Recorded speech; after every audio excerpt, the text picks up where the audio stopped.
तो एक तो गति करती है ये पश्चिम से पूरब की ओर, और इसका उपग्रह है चंद्रमा, तो ये भी साथ में चलता है, ये भी पृथ्वी का परिक्रमा करता रहता है 27 दिन और 7 घंटे में ये एक चक्कर पूरा करता है पृथ्वी का। ऐसे ही पृथ्वी करती है 365 दिन में और 6 घंटे में एक चक्कर। अब देखिए चक्कर लगाती है तो कितनी स्पीड से लगाती है। जब सूर्य का परिक्रमा करती है तो इसकी स्पीड है 1,07,000 किलोमीटर प्रति घंटा। कितनी? अपन लोग जो मान लो अपन ये बाण है अपना पृथ्वी, तो अपन कितनी स्पीड से सूर्य का चक्कर लगाने के लिए दौड़ रहे। जब पृथ्वी दौड़ रही, जैसे बस में बैठे तो बस के साथ अपन भी तो चलते हैं, मोटरसाइकिल पे बैठे मोटरसाइकिल के साथ चलते हैं, तो ऐसे ही पृथ्वी सूर्य का चक्कर लगा रही है। तो कितनी स्पीड से चल रही है?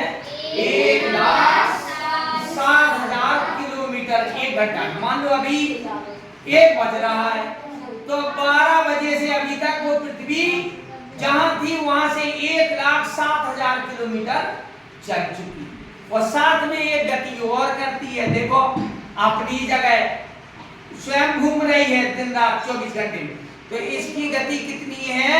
1609 1609 किलोमीटर प्रति घंटा। कहां पे?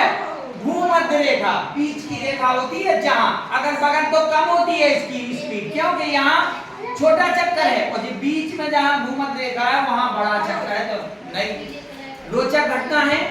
और हमें पृथ्वी पे हम घूम रहे हो, पता क्यों नहीं चलता। इस कमरे में घूमेंगे तो ये दीवार स्थिर है, ये दीवार तो हमें दिखेगा कि तुम घूम रहे हो, दीवार स्थिर, लेकिन पृथ्वी के चारों तरफ जो वातावरण है,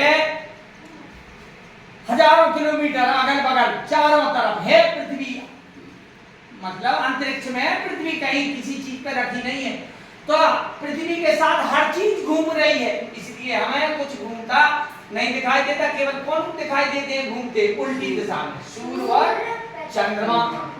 सूर्य हमें पूरब से पश्चिम की ओर ज्यादा दिखाई देता है। क्यों? जैसे हम बस में बैठे, तो बस में अगर हम मैनोनी तरफ जा रहे हैं बानपुर से, तो पेड़ किस तरफ जाते दिखाई देते हैं? उल्टी दिशा में, बानपुर तरफ।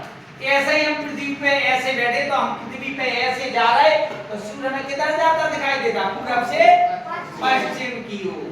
आगे बात समझ में? तो इसीलिए हमें कोई चीज, जो चीज हमारे सामने है पृथ्वी पे, वो हर चीज हमारे सामने रहती है, इसलिए हमें पता नहीं चलता है। तो हम तो कितनी स्पीड से चल रहे हैं बताओ? 1,07,000 किलोमीटर प्रति घंटा की स्पीड से पूरा संसार दौड़ रहा है। पृथ्वी दौड़ रही तो पूरा संसार दौड़ रहा है, और अपनी जगह पे हम घूम रहे हैं। कैसे घूम रहे हैं? कितनी स्पीड से?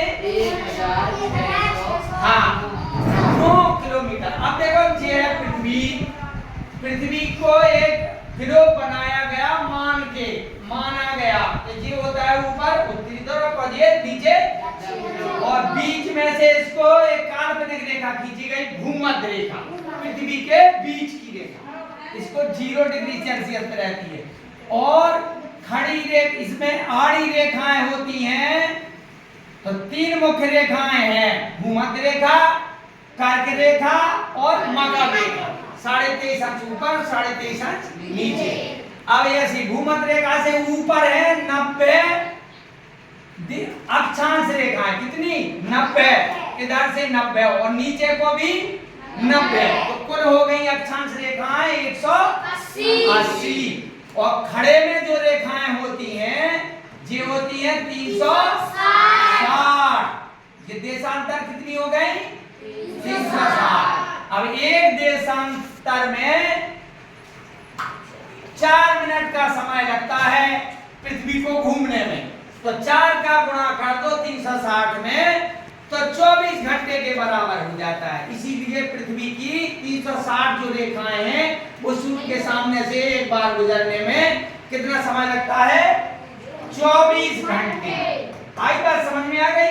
तो देशांतर से क्या है? दूरी का पता लगता है, और अक्षांश रेखाओं से जलवायु, गर्म मौसम। भूमध्य रेखा के पास बहुत गर्मी रहती है। ज्यों ज्यों हम उत्तरी ध्रुव की ओर जाते हैं तो त्यों त्यों सर्दी बढ़ती जाती है, 0 से भी और नीचे।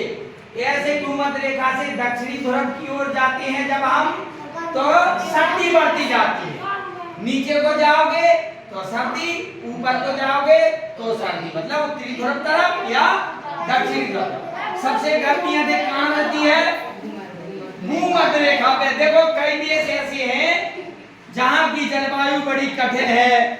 जैसे तुमने वेस्ट इंडीज के खिलाड़ी देखे, उनका बनावट, कलर अलग बिल्कुल रहता है, क्योंकि वहां बहुत खराब मौसम है, जलवायु। ऐसी दक्षिणी अमेरिका है, दक्षिणी अमेरिका में भी कई जगह ऐसी हैं जहां बहुत गर्मी पड़ती है।